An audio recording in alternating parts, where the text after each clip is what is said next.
자, 2019년 여러 트렌드 중에 뉴트로라고 하는 말이 있습니다. 복고풍이긴 한데요, 그냥 옛날 거를 복원하는 것 정도가 아니라 신구가 어우러져서 뭔가 새로운 문화를, 그러니까 젊은이들이 70, 80년대의 문화에 무언가 매력을 느끼면서 젊은이들의 취향에 새로운 것을 덧붙여서 만드는 그러한 문화 혹은 상품들이 인기를 끌고 있습니다.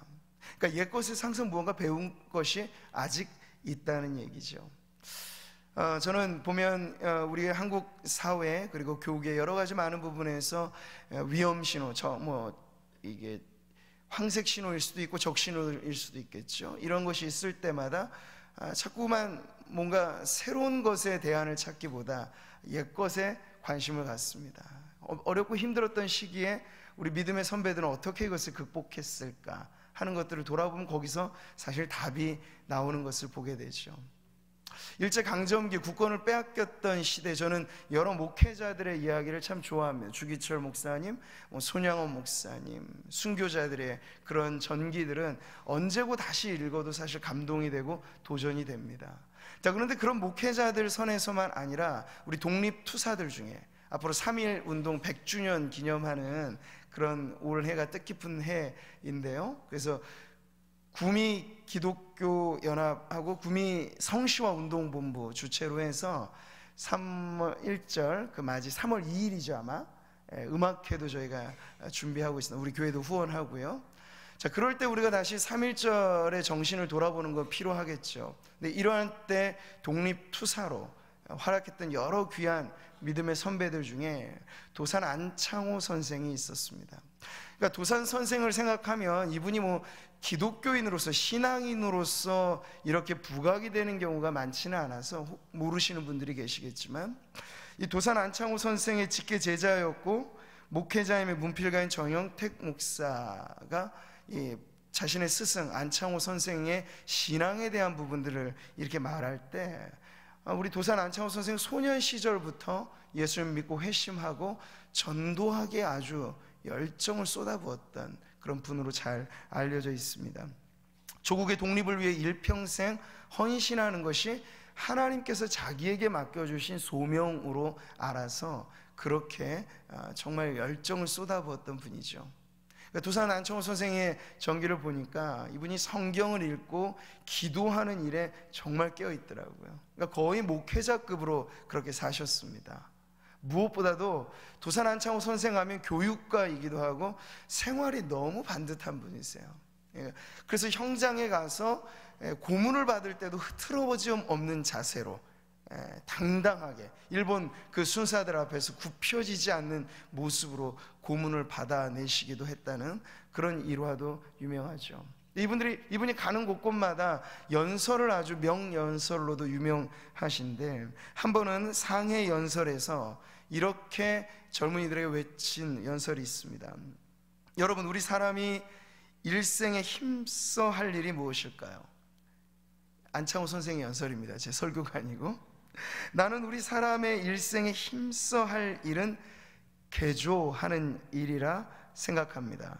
예수보다 좀 먼저 온 요한이 맨 처음으로 백성에게 부르짖은 말씀이 무엇입니까?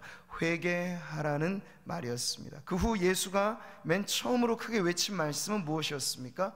역시 회개하라 였습니다. 나는 이 회개라는 것을 개조라고 생각합니다. 우리 한국 민족도 지금 개조하고 부릅니다.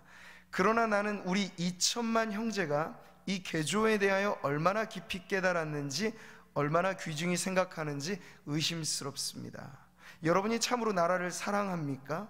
만일 너도 한국을 사랑하고 나도 한국을 사랑할 것이면 너와 나 우리가 다 합하여 한국을 개조합시다. 이런 연설이었어요. 그러니까 안창호 선생의 이 개조는 뭐로 말하죠? 기독교적인 신앙으로 말하자면 회개라고 말을 하는 거예요. 전적인 변화를 말하는 거죠. 그러면서 힘써서 해야 할 일이 바로 이렇게 변화되고 개조되어지는 것이다 라고 하는 걸 그의 연설에서 힘주어 말했습니다.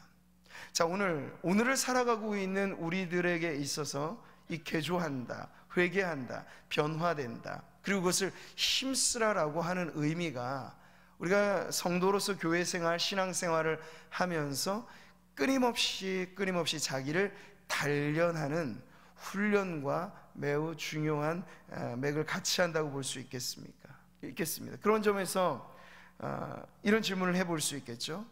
우리는 지금 무엇에 힘쓰며 살고 있는가? 스스로 한번 질문해 보시기 바랍니다. 교회 생활을 하시지만 힘없이 맥없이 사는 성도들이 적지 않습니다. 목표 없는 신앙이죠. 변하지 않으면 변질될 뿐인데 구르는 바퀴를 멈추면 자전거는 쓰러집니다. 그러니까 우리는 평생 바울이 말했던 표대 신앙을 우리의 목표로 삼아서 이미 얻었다함도 아니고 이루었다함도 아니고 그리스도 예수께 잡힌 바 된 것을 잡으려고 표대를 향하여 내가 달려가는 그 사도 바울의 표대 신앙이 오늘 우리의 삶이 되어서 우리도 끊임없이 과거의 영광도 과거의 실패도 이전 것은 지나갔으니 보라 새 것이 되었으니 오늘 우리를 하나님 앞에 단련하는 믿음으로 성장을 도모해야 할 줄 믿습니다.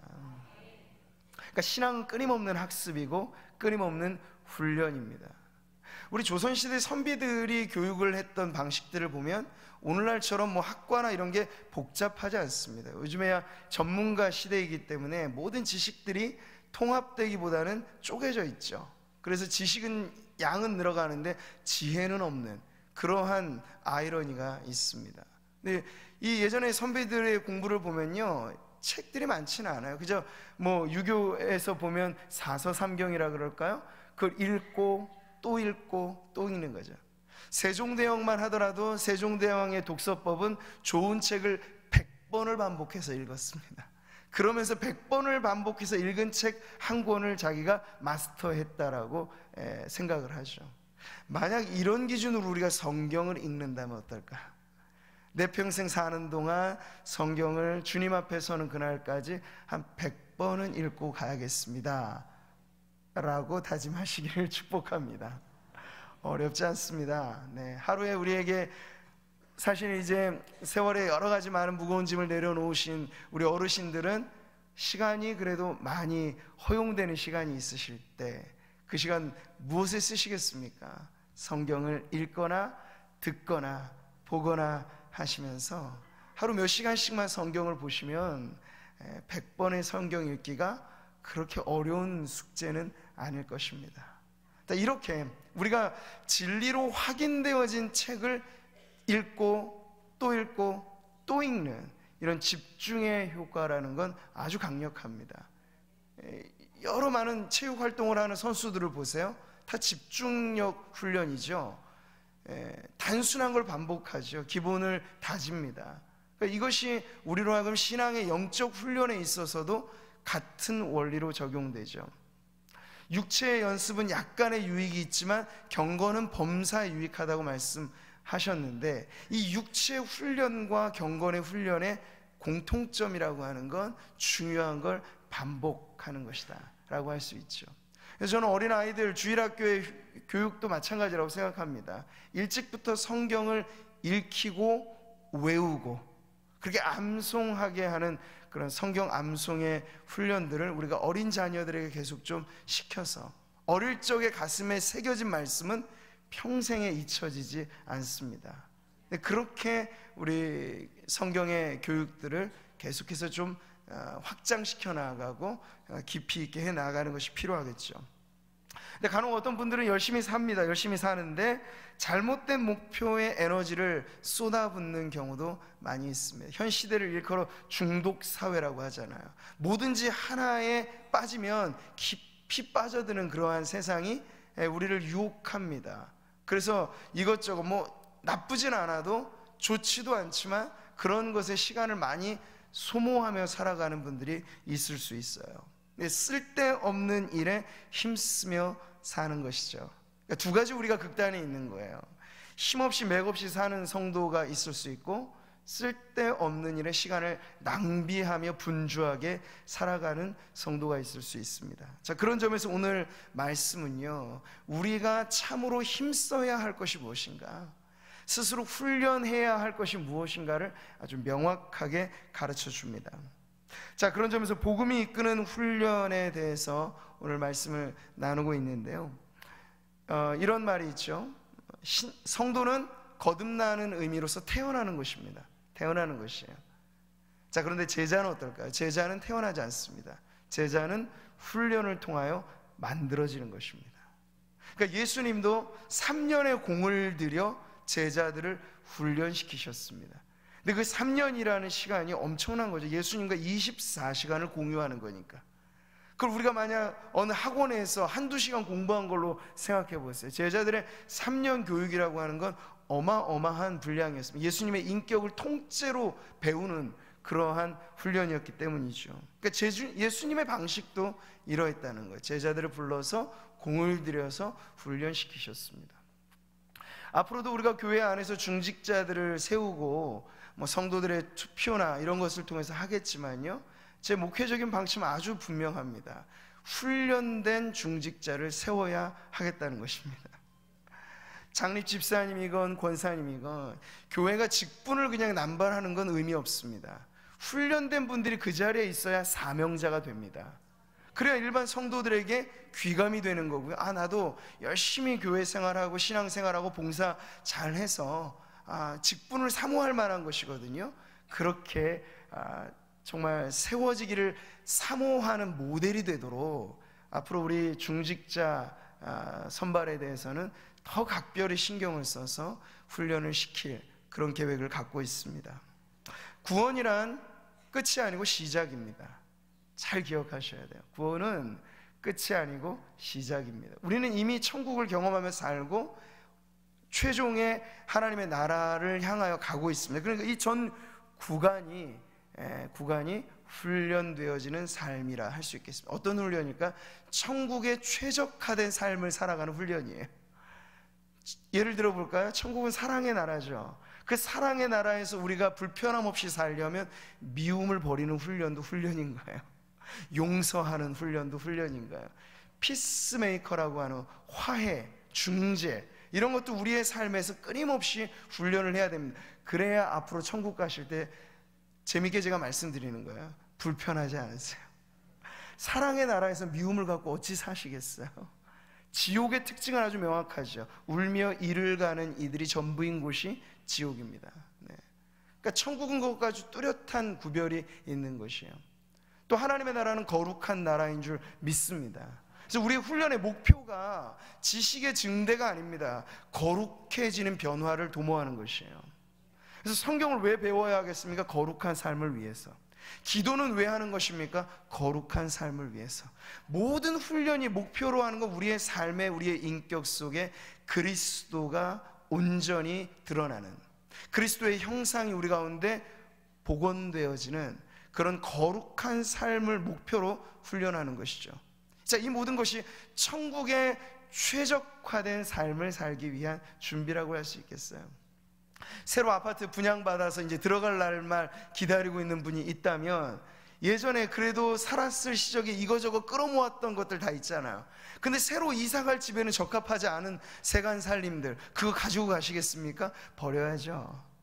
천국이라고 하는 우리의 가장 아름다운 처소를 우리가 앞두고 있을 때 거기에 쓸모없을 것들은 우리가 하나 둘씩 비워가는 것이 이 지상에서의 우리의 삶의 훈련입니다. 그러니까 쌓아두지 마세요. 좋은 것은 나누고 베풀고 비워가면서 이래나 저래나 우리가 떠날 때는 아무것도 못 가져갑니다. 유산을 자녀들에게 남겨줄 목표를 갖지 마세요. 그 유산이 오히려 독이 될 수도 있습니다. 오히려 신앙의 유산을 물려주시고, 홀이라도 조금 것 남아있다면 그거 다 내어줄 목표로 우리가 지금 살아가면서 부둥켜 안고 있는 것 없이 내어주고 나누는 훈련, 이것도 아주 중요한 훈련입니다. 그런 점에서 우리 보니까 다음 세대 교육위원회에서 장학 선발을 하면서 광고를 몇 주간 계속 하시더라고요. 그러니까 중학생은 20만 원, 고등학생 30만 원. 이게 뭐냐면 한 학기에 위로가 될 만한 그런 장학금 전달인데요. 이런 부분에 있어서도 이러면 어떨까요? 자녀가 꼭 있어서가 아니라, 그 연령층이 아니라도 미리 요 연령대 우리 아이가 그 나이가 돼서 누군가에게 장학금을 받는다고 생각해 보세요. 이게 얼마나 격려가 되겠어요. 근데 이런 부분에 조금의 여유가 있다면 나누는 훈련을 하는 것이죠. 이렇게 저는 그래서 앞으로도 우리 교회가 추구하는 구제 사역이라고 하는 것이 그냥 힘들게 모아서 하는 그런 구제만이 아니라 성도들이 자발적으로, 조금 더 자발적으로, 그렇게 함께 하면서 나누고 베푸는 것을 연습하며 훈련하며 떠나갈 때 홀가분하게 주님께 안기는 연습. 우리가 웰빙을 말하잖아요. 근데 웰빙과 함께 요즘에 강조하는 건 웰다잉입니다. 잘 사는 것의 마지막 목표는 잘 돌아가시는 거예요. 하나님의 품에 잘 돌아가시는 게 잘 사는 것의 마지막 결론이죠. 그러니까 이 모든 것을 통합해서 봤을 때 우리의 영혼이 주님 앞에 서는 그날, 물질로 인하여서 무거운 마음 갖지 않고 홀가분하게 떠나는 이 모든 것도 결국엔 훈련이라고 할 수 있습니다. 미국이라든지 서구 사회에 보면요, 거부들이 있는데 부끄러운 거부들보다도 자랑스러운 거부들이 많아요. 아주 기부의 문화가 확실해서 우리 같으면 저는 좀 벌벌 떨만한 그런 어마어마한 천문학적인 액수를 기부하는 이들이 기업가들 중에 참 많습니다. 근데 우리나라 기업 현실에는 그런 분들이 거의 없다시피 하죠. 그러니까 우리 아이들을 향하여 기대하면서 우리가 꿈을 심어주는 건 창차 너가 훌륭한 사업가가 됐으면 좋겠다, 이게 끝이 아니고요, 그렇게 돈을, 재화를 많이 얻는 것을 통해서 어려운 이들을 많이 도와주는 사업가가 되라. 더 큰 꿈이죠, 이것은. 그러니까 그런 부분들의 비전을 함께 심어주는 것 자체가 우리가 계속해서 이 땅을 살아가면서 단편적이지 않고 우리 성도 전체 삶에서 마지막을 기점으로 돌아보아 후회 없는 성도의 삶을 사는 그런 전방위적인 훈련이라고 말할 수 있겠습니다. 다시 한번 말씀드립니다. 구원은 끝이 아니고 새로운 시작이고, 주님 앞에 가는 그날까지 우리는 이 모든 것에 훈련을 받아서 천국의 최적화된 삶을 준비하는 것, 그것이 우리 교회가 이제 성도들에게 제공하는 훈련의 목표라고 할 수 있겠습니다. 성경은 말씀합니다. 우리가 다 하나님의 아들을 믿는 것과 아는 일에 하나가 되어, 같이 읽겠습니다. 온전한 사람을 이루어 그리스도의 장성한 분량이 충만한 데까지 이르리니, 이는 우리가 이제부터 어린아이가 되지 아니하여 사람의 속임수와 간사한 유혹에 빠져 온갖 교훈의 풍조에 밀려 요동하지 않게 하려 함이라. 자, 여기 훈련의 목표가 있습니다. 온전한 사람이 되는 거죠. 온전함이라고 하는 건 그 자체가 퍼펙트를 목표로 하는 거예요. 완전하다. 이리 보고 저리 보고 둘러보고 엎어보고 다 봐도 아, 정말 진짜 그리스도인이구나, 이런 목표이죠. 그래서 그리스도의 장성한 분량이 충만한 데 이르기까지, 이게 지금 우리가 훈련에 다다라야 할 목표입니다. 그러니까 생애 어떤 주기로서 남아있는 연수를 우리가 대략 계산해 보시면, 추정해 보건대 몇십 년의 남아있는 기간 동안에 어떻게 하면 그리스도의 장성한 분량에 충만한 데까지 내가 잘할 수 있을까라고 생각하면 우리의 생이 어느 구간에 있으시든지 가만히 있으시면 안 될 거예요. 계속해서 예수님처럼 먹든지 마시든지 무엇을 하든지 예수님처럼 하려고 계속해서 우리 자신을 단련시키는 그런 훈련을 하라고 우리에게 이 인생의 남은 구간을 허락해 주신 줄 믿습니다. 자, 이런 훈련이 부재할 때 빠지게 되는 문제가 말씀에 있는 거예요. 신앙이 어린 상태에 계속 머무르는 거죠. 영적인 베이비반을 계속 양산해내는 거예요. 제자입니까? 라는 책으로 예전에 잘 알려졌던 후안 카를로스 오르티즈, 그 아르헨티나 출신의 목사님이 그 교회를 훈련의 공동체로 확 전향하기 위한 그런 어떠한 도전을 받았을 때 그런 게 있었어요. 어느 순간 주님이 그렇게 엄하게 꾸짖으시더래요. 아니, 교회 안에 계속 갓난 아이들만 계속 이렇게 길러낼 거냐고 엄하게 꾸중을 하신 거예요. 그러니까 그때 당시 계속 교회에 수만 부리려고 애를 썼던, 그러니까 대형교회가 더 대형교회가 되려고 애를 썼던 자신의 목회를 돌아볼 때 그런 기준에서 보니까 훈련된 병사들이 없는 거예요. 그리스도를 닮는 기준에서 보니까 영적인 어린아이들만 마치 교회가 타가소와 같이 되어진 현실을 보면서 이분이 목회 패러다임이 확 바뀌게 된 계기가 그랬다고 하죠. 지금도 마찬가지입니다. 교회 안에 우리가 그리스도의 장성한 분량의 기준으로 한번 보세요. 우리 다른 분들을 보실 것 없어요. 저는 저를 보면 되고, 앉아 계신 성도님은 자신을 보면서 내가 그리스도의 장성한 분량의 기준에서 했을 때 내 영적인 신앙의 연령이 어느 정도일까 한번 생각해 보실 수 있죠. 근데 우리는 계속 자라가야 하는 목표를 주님이 말씀하셨는데, 머물러 있는 것 자체가 퇴보를 의미합니다. 뿐만 아니라 세상이 우리를 가만히 내버려 두나요? 가만히 내버려 두지 않습니다. 눈 뜨고 코 베어가는 세상입니다. 온갖 속임수가 난무합니다. 유혹거리가 가득합니다. 조그마한 액정 안에, 스마트폰 안에 온 세상이 들어가 있습니다. 손쉽게 모든 유혹에 노출됩니다.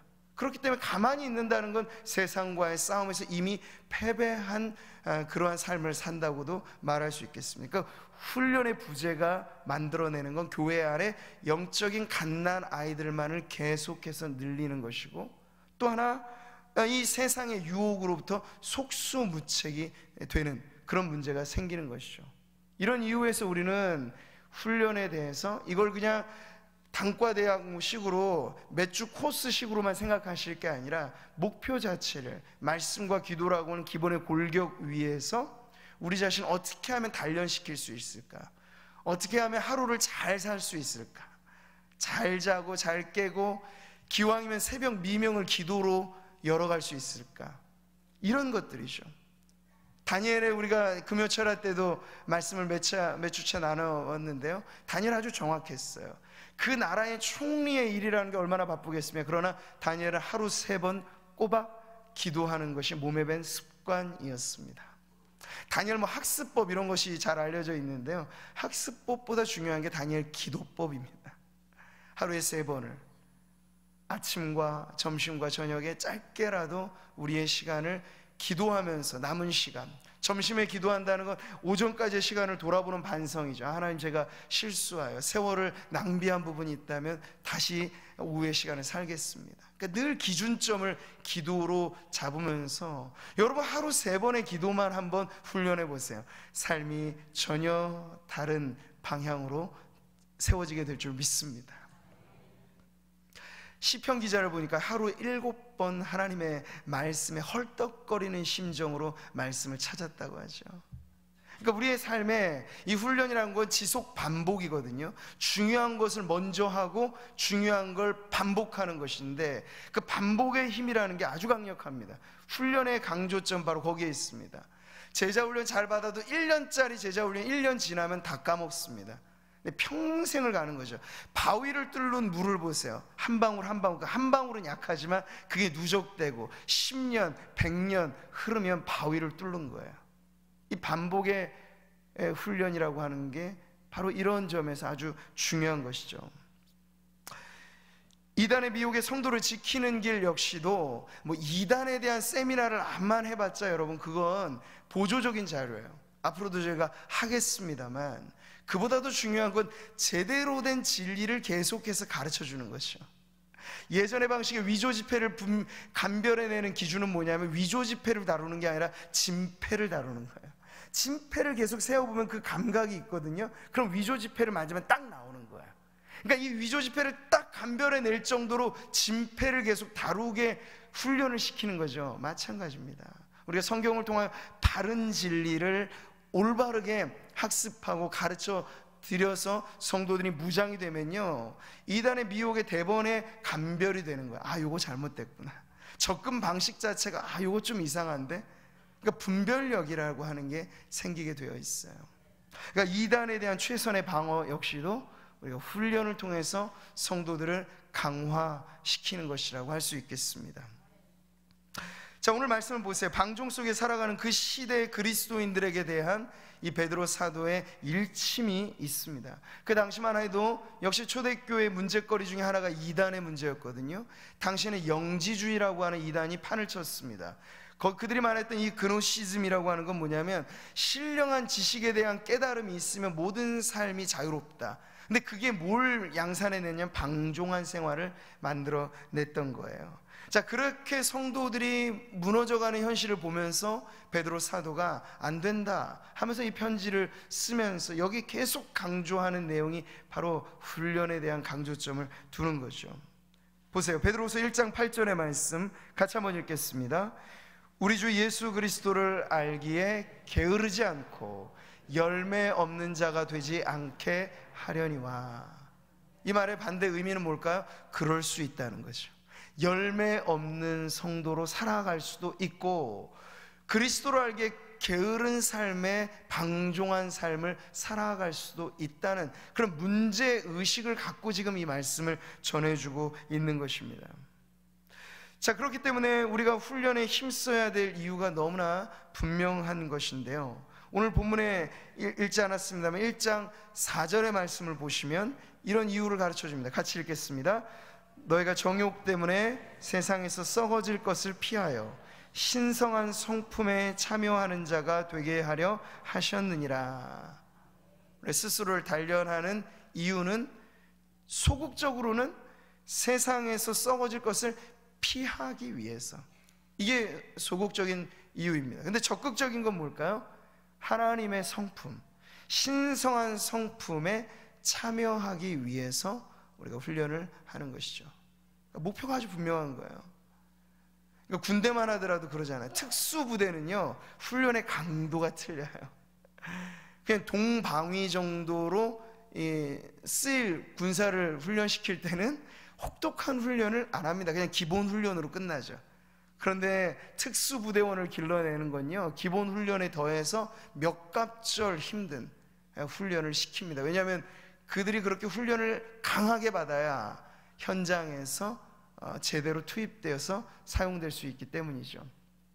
그래서 훈련에서의 이 땀방울의 의미는 전쟁, 유사시에는 핏방울의 의미와 같은 것입니다. 그러니까 매우 우리를 단련해서 하나님의 성품에 맞닿아 우리가 살아가는 것. 그래서 계속 그 기준 앞에 영혼의 엑스레이를 찍어볼 때 우리의 안에 아직도 하나님의 성품으로 길들여지지 않는 연약한 모습들이 있다면 그 부분을 집중해서 훈련을 받으시는 것이 중요합니다. 자, 하나님의 구원 계획이 바로 여기에 있습니다. 하나님의 성품을 본받게 하려고. 예수 그리스도는 우리의 부활의 첫 열매라고 하셨습니다. 그리고 맏아들이라고 하셨습니다. 그리고 그 이후에 나오는 모든 자녀들은 다 예수님을 닮은 자녀들로 만드시는 것, 이게 바로 하나님의 구원의 목표입니다.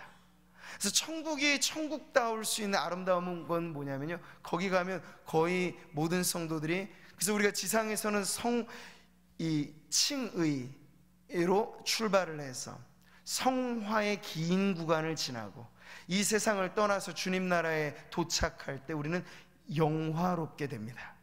그 영화로워지는 단계라고 하는 건 우리가 상상하지만 상상 이상일 것입니다. 영화로워진 단계는 아담이 범죄하기 이전의 모습보다도 더 영광스러워. 왜냐하면 그리스도를 닮은 모습으로까지 우리를 회복시켜 주실 것이기 때문이죠. 그랬을 때 천국에서 만나는 분들은 누구도 서로에게 불편을 주지 않을 겁니다.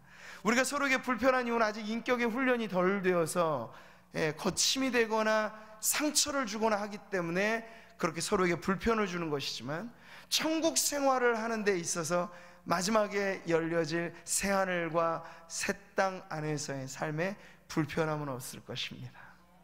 모두가 다 예수님을 닮은 아름다운 모습으로 서로가 서로를 빛내줄 것이고 서로가 서로를 격려해주고 축복해주는 그런 복된 관계가 될 것이기 때문이죠. 자, 우리가 그 목표를 향하여 지금 지상의 교회가 부단히 훈련을 해나가고 있는 것이죠. 자, 여기 오늘 말씀에서 훈련의 당위적인 명령이 있습니다. 오늘 말씀 다시 한번 보실까요?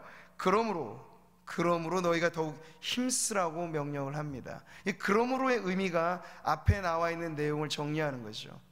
쉽게 풀어 말하자면 구원받았다면 구원받은 성도이니 구원받은 성도답게 이제는 이런 걸 힘쓰라, 이거예요. 그러니까 구원받지도 않은 성도에게 대하여 지금 이 명령을 하는 것 아닙니다. 구원받은 성도라면 이제 하나님의 은혜로 구원을 받았으니 그대들이 힘써야 할 것은 너무나 분명합니다 하면서 지금 베드로가 우리에게 권유하고 명령하는 것이 신앙의 아름다운 덕목들을 우리들에게 보여주고 있는 것이죠. 자, 여기 더욱 힘쓰라는 말의 의미는 모든 노력을 총동원하라는 뜻입니다. 모든 노력을 총동원하라. 그러니까 천국의 비유를 말씀하실 때 밭에 감춰진 진주를 발견한 장사의 비유를 하시잖아요. 그 진가를 아니까 자기의 모든 걸 다 팔아서 그 밭을 통째로 사잖아요. 그런 이유는 그 안에 진주가 있음을 알기 때문입니다. 모든 걸 다 바치라는 의미에는 마치 이러한 의미가 있는 거예요. 온 열정을 쏟아부으라는 거죠. 근데 무엇에 모든 노력을 총동원하라는 거죠? 더하라고 지금 하고 있어요. 더하라고. 오늘 말씀의 마지막 결론은 더하라는 뜻인데 이게 무슨 의미일까요? 원어의 의미를 풀어보자면 적극적으로 협조하라는 것입니다. 그러니까 하나님이 우리를 훈련시켜 주시는데 거기에 소극적으로 끌려가지 말고 적극적으로 하나님의 훈련에 동참하라는 것입니다. 그러니까 교회가 이렇게 훈련의 이 과정들을 열어놓으실 때 적극적으로 동참하시기를 바랍니다. 선착순 모집이 있을 때 빨리 신청을 하셔야지 나머지는 이제 다음번에 받으셔야 되는 거예요. 이럴 때 우리 성도들의 반응이 적극적으로 참여하시는 성도님들 되시기를 바랍니다. 자, 이런 뜻이에요. 더하라고 하는 것, 힘쓰라고 하는 것. 자, 그럴 때 오늘 핵심 구절로 나오는 이 5절에서 7절 무엇을 더하고 무엇에 힘쓰라 하는 내용인가? 여기 보세요. 믿음으로부터 출발합니다. 믿음의 무엇을요? 덕의 지식을, 지식의 절제를, 절제의 인내를, 인내의 경건의 형제 우애를, 형제 우애의 사랑을. 이 8가지로 나와 있는 동목, 8가지 자체가 이 수적 완전수를 의미하기도 합니다. 자, 그렇기 때문에 이 완전한 신의 성품, 하나님의 성품에 참여하기 위해서 믿음으로부터 출발해서 사랑으로 완성되어지는 코스를 지금 보여주고 있는 것이죠. 자, 이 하나하나가 사실 개별적인 의미가 있습니다만 중요한 건 나는 믿음은 됐지만 덕은 조금 힘들겠다. 이게 취사 선택하라는 이야기가 아니에요. 성령의 열매도 마찬가지예요. 사랑과 희락과 화평으로 출발하는 그 성령의 열매 자체도 어느 건 택하고 어느 건 버리고 그게 아닙니다. 통째로 우리 안에 맺어지는 열매입니다. 예수님께서 팔복을 말씀하셨을 때 어떤 성도들은 제1복은 받지만 2복은 못 받는다. 그것 아니죠. 팔복 전체가 개별적이면서 통째로 우리에게 주어지는 복입니다. 구원받은 성도라면, 그래서 팔복의 시작도 천국이고 끝도 천국이잖아요. 그런 의미인 것이죠.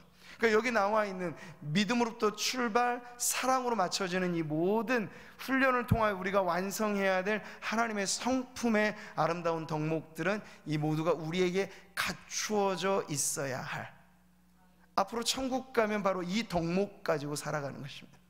이 덕목이 충분히 우리에게 익숙해진 성도들에게 천국은 스위트 홈이 되는 거야. 아주 편안하고, 안방극장이 없어도 불편하지 않고, 그냥 천국에서는 해가 필요 없잖아. 해보다 밝은 그분이 우리에게 빛이 되어 주시니까 하나님만 바라보고, 그래서 영원히 우리 힌돌 찬양대가 아름다운 찬양을 부른 것처럼 천국에 가면 모든 성도들이 찬양대가 될 것입니다. 어린 양의 찬양을 부를 거예요.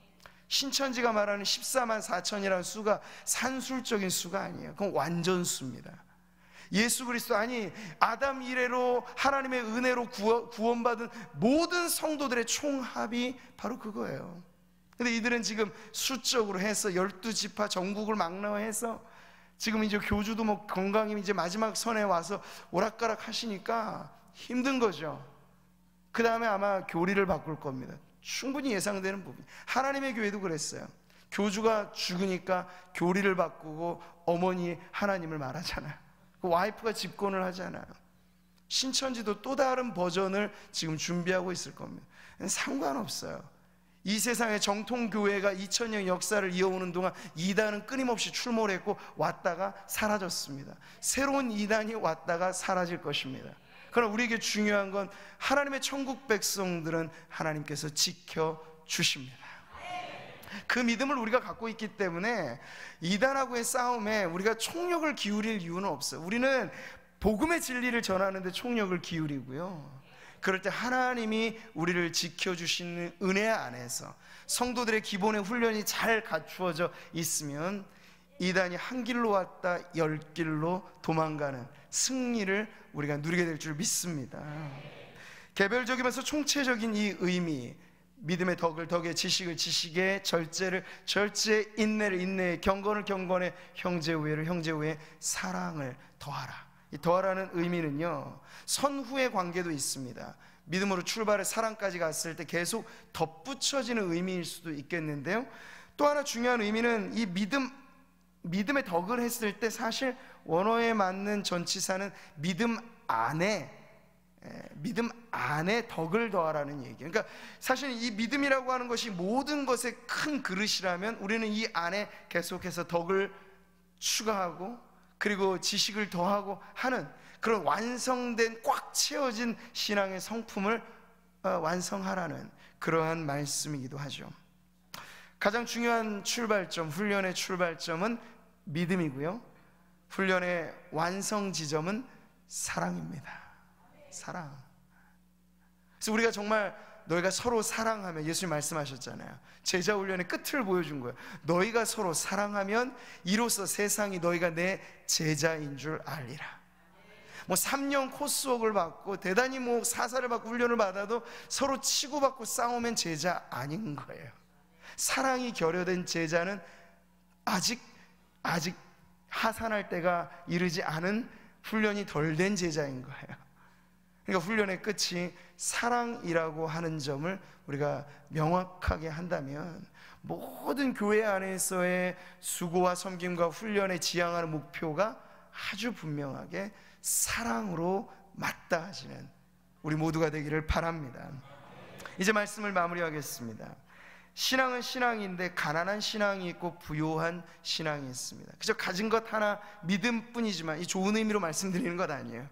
덕이 있어야 되고 지식이 있어야 되고 절제가, 경건이, 형제 우애, 사랑이, 이 모든 것들이 계속해서 그득 들어차서 시작은 겨자씨만 하지만 신앙의 연수가 더해갈수록 아름드리 나무가 되어서 누군가 와서 내게 쉬어갈 수 있는, 그림처럼 생각해 보세요. 누군가 내게 와서 쉬어갈 수 있는 인생이 된다면 얼마나 좋겠어요. 그래서 아주 반듯하게 살아가시는 분 같은데 너무 날카로워가지고 가까이 가기에 너무 먼 당신, 이것도 아니에요. 우리 예수님 생각해 보세요. 예수님 그런 분 아니셨잖아요. 당시에 자타가 공인할 죄인들이 다 몰려왔어요. 바리새인들은 다 물리쳤던 그 은혜들을 예수님 받아주셨죠. 그러니까 아름드리 나무처럼 자라가서 누군가에게 쉼을 제공해 줄 수 있을 만큼의 그러한 주님 닮은 성품, 이게 바로 부요한 신앙입니다. 다시 새해를 시작하면서 우리 예배하는 성도님들이 신앙의 부자 되시기를 바랍니다. 옆에 계신 분들에게 한번 그렇게 축복하실까요? 믿음의 부자 되십시오. 네. 오늘 믿음의 부자가 어떤 분인지 가르쳐 드렸죠? 그 신앙의 창고 안에, 영적인 통장 안에 이게 가득한 거예요. 덕이 가득하고 지식이, 성경 말씀과 지혜, 이 모든 것들이 정말 출중하고 인내가 빼어나고, 네, 보기만 해도 가까이 가고 싶고, 그러한 모습들로 우리가 주님 닮은 성품의 너른 품을 갖는 것, 이것이 믿음의 부자인 줄 믿습니다. 저는 바라기는 우리 모든 성도님들이 삶의 형편은 저마다 다르겠지만 영적인 삶에 있어서 모두가 부자 되시기를 축복합니다. 이것을 더욱 힘쓰라고 오늘 주님 말씀하실 때 우리가 결단을 해야겠죠. 네, 주님, 우리가 힘쓰겠습니다. 교회가 이제 내일이면 입춘이고 꽃피는 봄이 올 것이고, 그러할 때 우리의 신앙도 훈련의 자리에 나아가서 더욱더 적극적으로 하나님의 성품, 올 한 해 목표를 하나 정해보세요. 내 안에 부족한 게 무엇인가 딱 보셨을 때, 나는 조금 예수님의 여러 많은 성품 중에 온유함이 좀 부족하다 하면 그걸 기도의 제목으로 삼으시는 거예요. 안 지나서나 온유하신 주님 함께하여 주옵시고. 그러면 이제 사람 보는 기준이 틀려져요. 나에게 가시처럼 찌르는 분들이 다 훈련에 도움을 주시는 분들이에요. 아, 날 더 온유하게 만드시는 분이구나. 참고 참으면 주님의 사랑으로 녹여내면 그 품성이 결국 우리의 온유의 성품이 되는 것이거든요. 그럼 교회 안에 어떤 분들도 우리에게 필요 없는 분은 없으신 거예요. 적극적으로 도와주는 분도 고맙지만 온유와 겸손의 훈련을 시켜주시는 분들이 옆에 계실 때 마음으로 감사하시기 바랍니다. 네, 그분이 있으시기 때문에 우리가 조금 더 주님의 온유함이, 주님은 가룟 유다까지 품어내신 분이잖아요. 배반에 입맞춤을 할 그 제자를 알면서도 끝내버리지 않고 품어주셨어요. 그게 주님의 온유함이죠.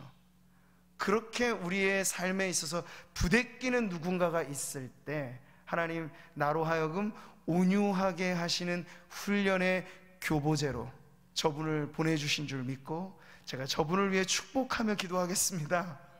마음을 정하시면 신앙생활, 교회 생활이 아주 편안해지실 줄 믿습니다. 그렇게 하나하나의 성품, 내게 부족한 부분들, 성경의 말씀에 관해서 지식이 좀 부족하다, 왕도는 따로 없습니다. 읽고 또 읽으셔야 돼요.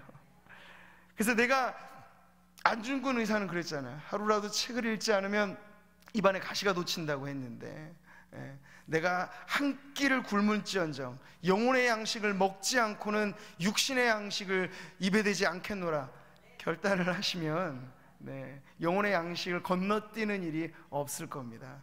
그러니까 훈련은요 구체적이어야 돼요. 그냥 뚱그름 잡듯이 표 가훈식으로만 딱 하면 안 되고 실행 목표가 있으면 실행 계획을 세우셔야 돼요. 어떻게 하면 내가 지식의 말씀을 잘 배울 수 있을까? 그러면 교회가 지금 하는 모든 성경 훈련 프로그램이 있으면 다 참여해야지. 예배란 예배는 내가 빠지지 않고 말씀을 들어야지. 이 모든 게 실천 계획이라고 할 수 있겠죠. 그렇게 신앙에 관한 한 믿음의 부자가 되시기를 바라고, 그 믿음의 부자가 되기 위한 구체적인 실천에 있어서 오늘 다시 한번 하나님 앞에 마음을 정하고 새롭게 출발하시는 우리 모든 성도님들 되시기를 주님의 이름으로 축복합니다.